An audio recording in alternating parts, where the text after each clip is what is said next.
So I'm walking along the Innsdale Trail that's in Griffith Park in Los Angeles, and it's one of several trails that you can walk through the Hollywood Hills to the Hollywood sign. Unfortunately, these days if you want to reach the sign, you gotta hike. There's no other way to do it. However, just this week, Warner Brothers announced plans to provide an aerial tram that would take people from the Warner Brothers studios in Burbank all the way up to the Hollywood sign. So let's see if that happens. That would be kind of neat. But for now, let's hike.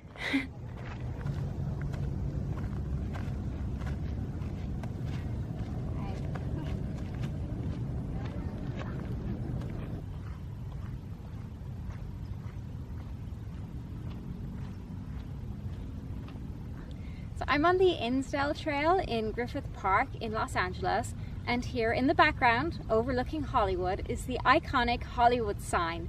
Now, this historic landmark has come to symbolize LA's film industry, but believe it or not, this wasn't always the case. The original sign was erected in 1923, and it actually said Hollywood Land.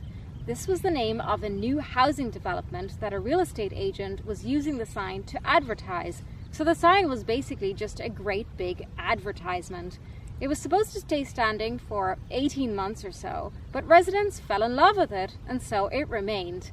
Decades later, the original sign was altered to say simply Hollywood, and decades later again, following a campaign by Hugh Hefner, that's Hugh Hefner of the Playboy Mansion, the sign was replaced with the one that we see today, which says Hollywood in giant white letters that can be seen for miles around.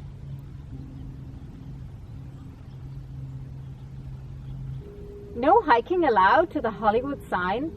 Are we breaking the law? No, not exactly. Now, you're not allowed to hike all the way to the sign and touch it or anything like that, but certainly you're allowed to hike towards the sign on any one of several trails through the Hollywood Hills.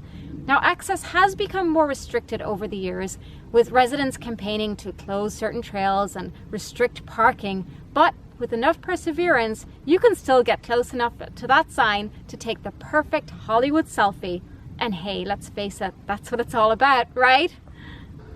Access to the sign is restricted. You're not allowed to go all the way up to it. You're certainly not allowed to alter it in any way without permission, but you know, rules are made to be broken, right?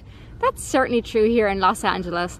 Twice in the history of the sign, the first time was in the 1970s, second time was New Year's Day 2017, people managed to get up to that sign and change it from Hollywood to Hollyweed. Now, weed is another name for marijuana, and on both occasions this was people's way of celebrating changes in the laws regarding marijuana, which were relaxed in one way or another. So some naughty people, naughty pranksters here in LA, and who knows what they're going to do next. Just remember, if you do go hiking in Los Angeles, all of the trails close at sunset, and that's when the bears and the mountain lions come out to play. So you'll want to be safely back in your car by then.